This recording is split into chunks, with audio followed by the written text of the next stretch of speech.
Imbes na lawin niya, timong kalaban king pamanyinup king kultura in teknolohiya. Manwalaya kanu ing Center for Kapampangan Studies o CKS ning Holy Angel University amaragulya papilini king manyubong da rin karelang advokasya. Anya naman, kasabi na ning 91st Founders Day ning eskwela at ing ka-22 banwa na ning CKS. Linsad dala rin Kapampangan Translator ampong dictionary application amalyaring makasaup ken pamanurunga manong siswan.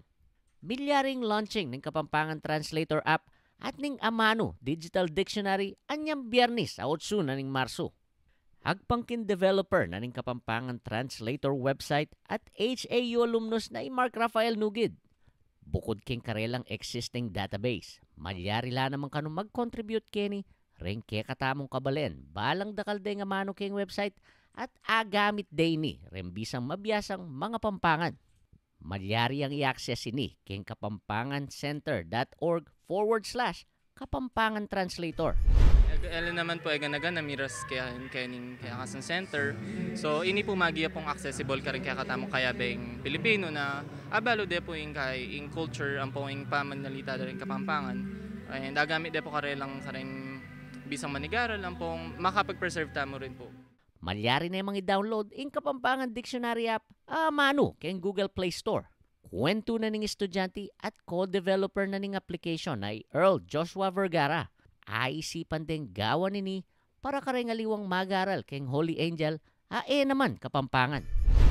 Bali yung inspiration po talaga ng app na to is kasi po sa group po namin, yun po yung mga group ko.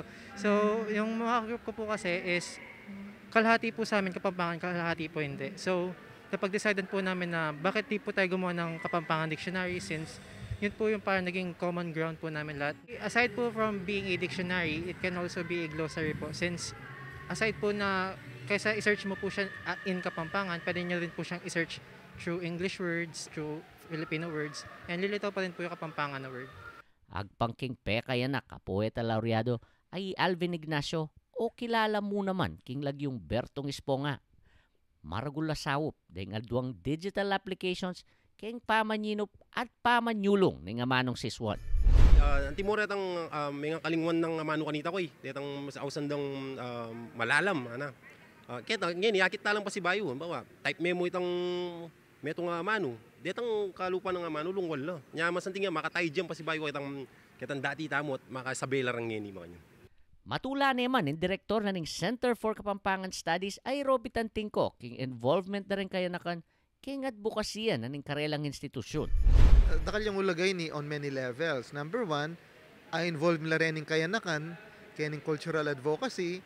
Imbes na nano-nano mo yung gagawan da kayang biyeda, at least may involve la kayang pamanggawang technology, pamag-create apps na ikasulong ng kaya katamong amano. Sis, manigit yun naman. So, thank God for technology. Then, kalupa yung kayanakan, gawa do rin ng technology nga rin para asopan da kayong kapwa da kayanakan. Kaya be po, i-Art Consuelo. Ako, ingkaya kayong talasuyo, Felix Kapati Barrios, ating pusong makabalen.